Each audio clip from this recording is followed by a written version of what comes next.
So why I quit iMarkets Live and iMarkets Academy, IM Academy, whatever they want to call themselves these days. Why I left, why I quit. All right, so I was trading forex way before all of these forex MLMs came along, and so ran into some other people that traded forex, and they told me about, iMarkets Live. That's what it was back then. So I was like, well, I'm already doing it. Might as well go in and see what they got to say, and maybe even recruit some people into it, build organization, whatnot, what have you, right? So went that route and got in there. I did the swipe trades thing. They had harmonics. They had the live trade room, right? They had 5-minute strategies and quick 10 pips and dip and all of this stuff, right? And I tried to follow along, especially the swipe trades. That's mainly what I was there for, to be honest with you, because I didn't need the education. I already had that. I was already trading forex for years before even hearing about iMarkets, so IM Academy, and so I was there mainly for the signals, for the swipe trades, right? Now, swipe trades, if you don't know, is something that you put the app on your phone, and then they send you trade ideas to your phone, right? Now, a lot of the swipe trades were based on harmonics, right? And that's also something that they actually taught you about and had harmonic indicators within iMarkets. Let me just tell you right now, harmonics is straight bullshit. It's stupid. I tried harmonics with a different software vendor that would scan the markets for harmonic patterns, right, and trade ideas. And I'm just gonna me and the dude I traded with, we both looked at it. We both tried it. I tried it before iMarkets one time, and then I also tried it in iMarkets. He looked at it in iMarkets, and we both came to the conclusion that harmonics are fucking bullshit. It's dumb. It doesn't work, straight up. I mean, the basics of harmonics is that it's based on shapes and patterns that are based on Fibonacci levels, right? And the gist of it is, if you get more than one Fibonacci level matching up with another one, and the extension, Fibonacci retracement and the extension is basically like ABCD, but you connect it all to make all of these patterns, these bat wings and butterflies, and it's just all types of bullshit for real. And you look at it on the chart and it looks good, it looks cool, right? It looks like, oh shit, like, and some like a small percentage of the time it'll work, because it'll bounce right off of the peak of one of the harmonic shapes, and you'd be like, oh shit, like I should have got in there. But what happens is, when you look at the harmonics, they'll move, right? They'll put a little box at the tip of the shape, and they'll say, hey, you should get in here. And if you look back in history and look at the ones that played out, you'll see a lot of them played out, right? But the thing that happens is that when you do it live and you do it and you actually get in a trade, what you'll see is that if price starts going beyond that, it'll shift that signal, and it'll change and say, hey, now you should get in here. And so it'll go against you and go beyond where you originally got in at. And then you're looking at it and you was like, yeah, but yesterday you said that I should get in here. So what's happening is that the prices, as price is moving, it's changing where it's saying you should get in at. And so when you go back in history, it looks good. It looks like it plays out because it just stops, but it's actually repainting. Market just closed. It's actually repainting and redrawing the harmonic patterns and shapes, and you don't know that until you actually try it. And it's just dumb. It's bullshit. All right. So we both looked at that and we was like, yeah, it doesn't work. It's bullshit. It doesn't work. Then with swipe trades, they based a lot of the trades were based on harmonics. So needless to say, a lot of those trades didn't work either. And then also with Forex doesn't close. It is open from like Sunday at 6 or 5 p.m. Eastern to, Friday at 5 p.m. Eastern. And it doesn't close between that time. And so they could be sending trades in the middle of the night, 2, 3 in the morning. Right? Because London session starts at 3 a.m. Eastern, right? That's like it's a 5-hour time difference. So it's like 8 a.m. in the morning for them.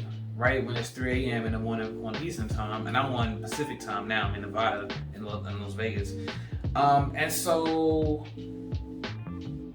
you're getting those trades in the morning when you sleep, and you miss them, right? And you miss them, and they, and they become profitable. They're profitable, right? And you're mad because you missed the trades. But how you gonna catch the trades when you sleep? Like, you gotta get up, you gotta go to work, you gotta do what you gotta do. You can't just stay up and watch these trades or get up in London. Like, you can't. It's not feasible. You can't do that, right? You have a life, and so you'll end up missing those trades. And then what happens is the ones that you'll take during the day when you are up and about, those will lose. Right? Those trades will lose. And so what happens is you start catching the losers and missing the winners, and you're just like, I can't do this. You can't. I mean, it just doesn't work out, right?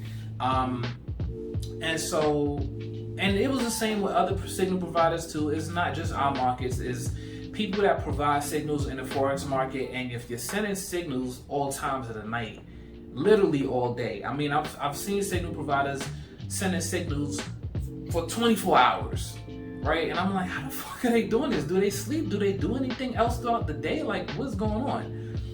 I remember driving in the car and the signal comes to the phone, right? And I was on like Telegram and I'm driving in the car and I'm trying to, put the trade in, or like I'm pulling over on the side of the road trying to put the trade in because I don't want to miss the trade, right? And it's just like you end up having no life doing that.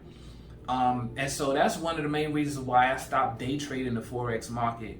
And the thing with iMarkets Live or IM Academy is that like all of the strategies are based on day trading. I mean, pretty much. Getting in multiple positions in and out throughout the day. And one of the reasons why I think they do that is because people's attention spans, they like the action, right? They need to be doing something on the charts. They don't want to feel like they're just sitting there looking at it and not doing anything. So they want to press the button, right? They want to actually do something and not be bored. And the quick action does, it is kind of exciting. It is like, oh yeah, I'm in a trade, let's see what happens. But that's not what trading is about. It's not for entertainment purposes, right? You want to be entertained, go gamble down at the Strip in Vegas. It's like 15 minutes away from me. I stay far away from there because I don't gamble. And I don't gamble in these markets either. And to me, day trading, especially day trading Forex, is one of the most impossible tasks you can do, right? Because what a lot of people don't tell you, and what iMarkets definitely doesn't tell you, is that with Forex, you don't have all of the information as far as price action, because all they do teach you is price action, right? Indicators, harmonics and patterns and retracements and Fibonacci levels and MACD, stochastics, moving average crossovers and all of that, CCI and all of that crazy stuff that barely works, right? They teach you that. And if you're gonna base your trading decision off of what price is doing, what you can visually see on a chart, then you need to at least see the orders that are being placed by the other market participants, right? This is called level 2 data. Stocks has it, right? Options has it, futures has it. Every other market, you can see the resting buy orders and the resting sell orders on both sides of the market, and the transactions that are happening in the form of a ticker tape, or time and sales is what it's called today, right? Time and sales. You can see the transactions actually happening as they're happening. With Forex, you don't have that information. That information is crucial for day traders, people that actually used to trade on the floor of the stock exchange or the floor of the Chicago Mercantile Exchange. They would use that time and sales information to make critical decisions on their trades. If they didn't have that information, they'd be trading blindly, right? And that's basically what Forex, most 90-something% of Forex traders are being taught, is to trade blindly, because we can't see the buys and the sells in the market. We can't see it. The Forex brokers are re-quoting the actual interbank quotes, right? Because banks trade with other banks. It's an interbank market. They call it the interbank. There's no central exchange for Forex. They just trade it amongst each other, right? The Forex brokers link into that, right? They have access to the interbank to see what their rates are, and then they'll re-quote those rates and quote us a higher rate. So off the break, when they buying and selling, they're making money off the spread, period. No matter if we win or we lose, right? So it just made me realize that day trading is just not where it's at. Day trading Forex ain't what you want to do, homie. It's damn near impossible, because you don't have all the information that you need to make an educated decision, quick decisions, right? Because that's what day trading is, on where you need to be in the market, what side you need to be on, and at where your entry is going to be. Futures, on the other hand, it provides you with that level 2 data, that the time in the sales. You can see the volume and the trades that are actually happening in the market in real time. So if you insist on day trading, if you just absolutely need to, want to day trade, go to the futures, homie. Go to the futures, bro. Do yourself a favor right now. Go research futures. I want to make some videos also about futures and how those work, and the advantages and disadvantages of futures over Forex, over options and stuff like that. But I'm telling you, a lot of the people that are making money actually day trading are day trading in the futures markets or stocks or options market. Any market that has time and sales data readily available to you, where you can actually see the orders that are going on, those are the markets where being a day trader is more feasible. It's more logical. You have more information available to you to increase your odds of success, right? Trading is all about putting the probabilities and the statistics in your favor. The more information you have available to you, the more you can put those probabilities on your side.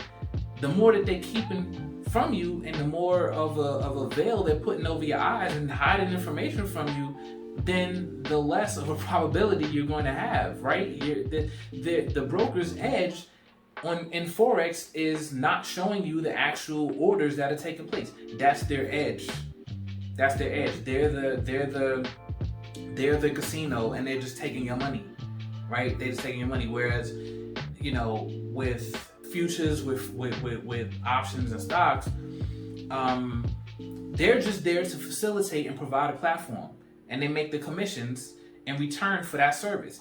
That's it. They're not taking the other side of your trades. They don't care if you win or lose, because they're just matching up orders, right? You're buying or selling from other people that are on that market, whereas opposed to Forex, your money is just going into a black hole. They're not connecting you with another trader to, complete that transaction. They're taking the other side of your trade and knocking you out of the trade. They're widening and reducing and widening the spread, right, based on what they want to do, based on where they see the liquidity at, right? And I got another video I'm gonna do, and I'm gonna show you how my friend lost over, $125,000 in 24 hours.